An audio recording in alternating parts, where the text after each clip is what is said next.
khususnya kaum pembenci, menyukai polemik ijazah palsu ini. Dan mereka menganggap bahwa ini adalah jalan-jalan kebenaran bagi kubu Roy Panci dan kawan-kawan untuk mengungkap kebohongan Mulyono gitu. Itu kan pendapat mereka ya. Kenapa sih mereka berpikiran seperti itu? Ternyata kalau kita telaah gitu ya teman-teman, bahwa polemik ini sebagian besar berasal dari ketidakpahaman kubu pembenci terhadap regulasi-regulasi yang berlaku di negara kita. Yang pertama, tentang keputusan KPU atas verifikasi dan penetapan calon yang bersifat final dan mengikat. Ketika KPU sudah menetapkan dan menyatakan telah memverifikasi calon kepala daerah maupun presiden, itu sifatnya mengikat. Kalau sudah mengikat, artinya tidak boleh ada satu orang pun yang menuntut verifikasi ulang terhadap berkas-berkas calon yang sudah dinyatakan terverifikasi. Nah, para pembenci ini tidak tahu tentang hal ini. Mereka tidak paham, sehingga mereka barbar menuntut Pak Jokowi untuk menunjukkan ijazahnya. Untuk itu, kita perlu mencerdaskan mereka di video ini. Keputusan KPU tersebut terdapat di Undang-Undang Nomor 7 Tahun 2017,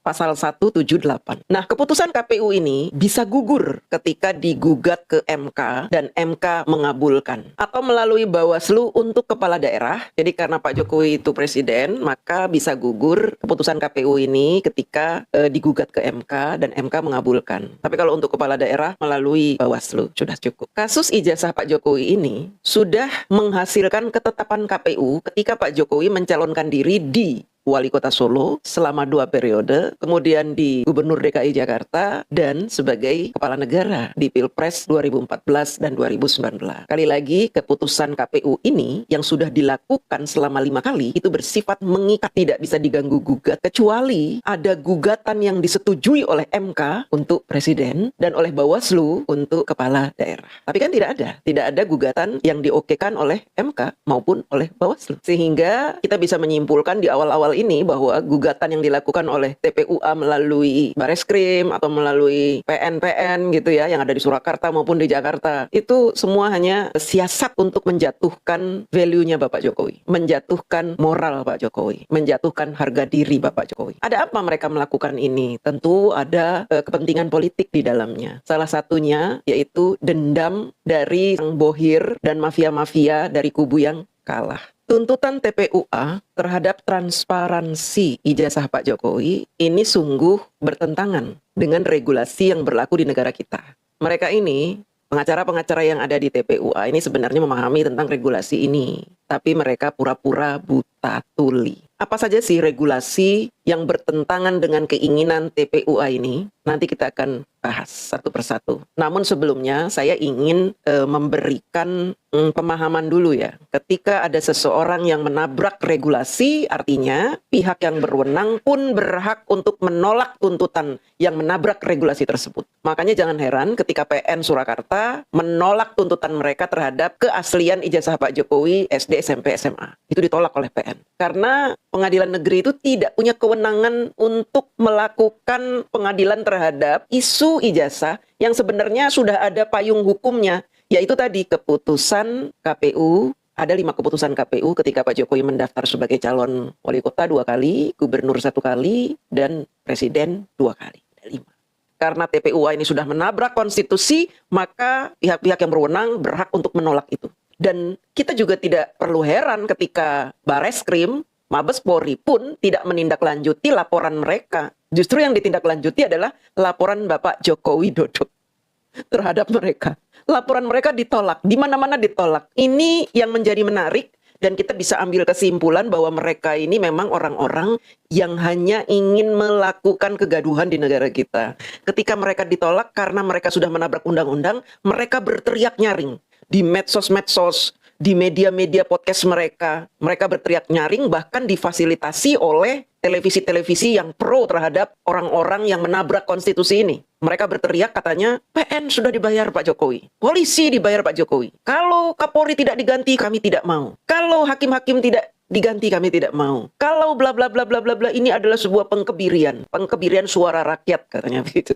Padahal ini adalah pembodohan publik bahwa pihak berwenang berhak menolak siapa saja yang ingin menuntut sesuatu, justru tuntutan itu menabrak konstitusi gitu loh. Ijazah Pak Jokowi sudah dilindungi oleh undang-undang di dalam keputusan KPU. Berkas-berkas semua, berkas-berkas Pak Jokowi SD, SMP, SMA, universitas, ijazahnya itu sudah dilindungi oleh keputusan KPU. Penetapan KPU sebagai calon kepala daerah dan presiden. Sehingga mengikat dan tidak bisa diganggu-gugat. Kecuali tadi yang saya sebutkan di awal ya. Sementara mereka tidak berani menggugat lewat MK karena mereka tahu pasti akan ditolak. Jadi mereka melalui jalur lain, melalui PN, kemudian ke Mabes Polri. Ditolak juga karena PN dan Mabes Polri taat hukum. Negara kita ini negara hukum. Siapapun harus taat hukum.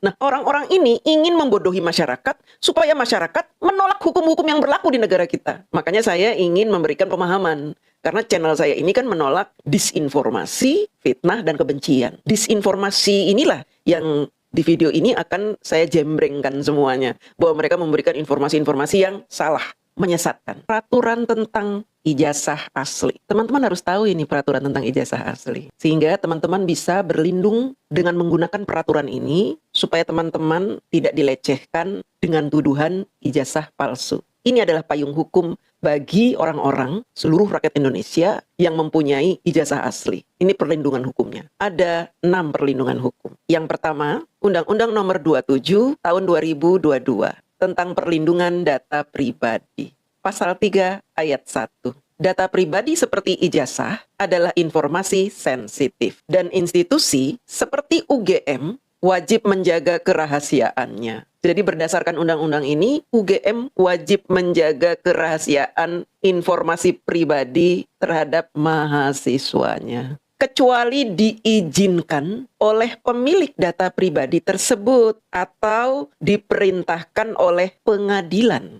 Dan ini tertuang di dalam pasal 28 Undang-Undang Perlindungan Data Pribadi.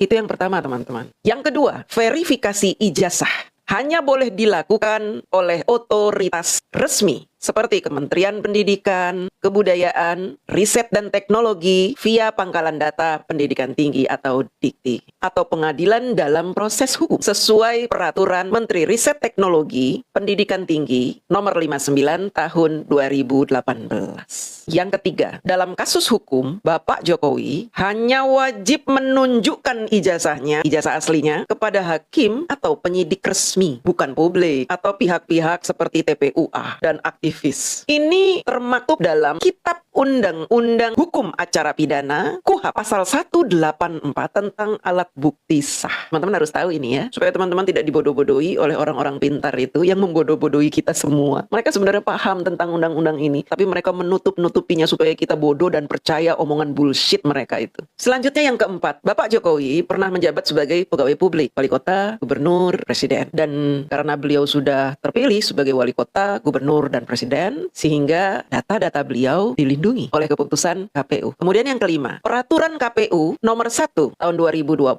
tentang perubahan ketiga atas PKPU nomor 3 tahun 2017 tentang pencalonan pemilihan wali kota, gubernur, bupati, pasal 4 ayat 1 huruf C yang mengharuskan calon gubernur, bupati, atau wali kota berpendidikan minimal SMA atau sederajat dengan ijazah diverifikasi oleh KPU. Yang keenam, ini yang terakhir peraturannya terkait ijazah asli ya. Jadi ijazah asli Pak Jokowi, ijazah asli kita semua, ijazah asli pejabat-pejabat gitu yang ada di Indonesia, ini punya payung hukum. Payung hukumnya ini ada 6. Untuk presiden, Undang-Undang Nomor 7 tahun 2017 tentang pemilihan umum, pasal 169 huruf E mensyaratkan pendidikan minimal SMA atau sederajat diverifikasi KPU melalui koordinasi dengan institusi pendidikan atau PD Dikti. Begitu teman-teman. PD Dikti itu baru di-input data-datanya untuk lulusan mahasiswa di tahun 2003-2004 ya. Sehingga di bawah tahun 2000 data-data mahasiswa memang belum ada catatannya di PD Dikti. Dengan mengetahui payung hukum yang berlaku bagi pemilik ijazah asli, maka kita punya hak untuk menyembunyikan ijazah kita manakala ada orang yang tidak berkepentingan meminta kita untuk menunjukkan ijazah asli kita. Jika mereka menuduh ijazah kita palsu, padahal mereka tidak tahu apa-apa tentang ijazah kita, padahal lembaga tempat kita kuliah mengatakan ijazah kita asli, apalagi kita pernah mengikuti pilkada, pilpres, pemilu, dan data-data kita dinyatakan asli telah terverifikasi, maka payung hukum untuk kita itu double-double. Payung hukum KPU, payung hukum undang-undang. Dan KUHP. Undang-Undang Perlindungan Data. Terima kasih.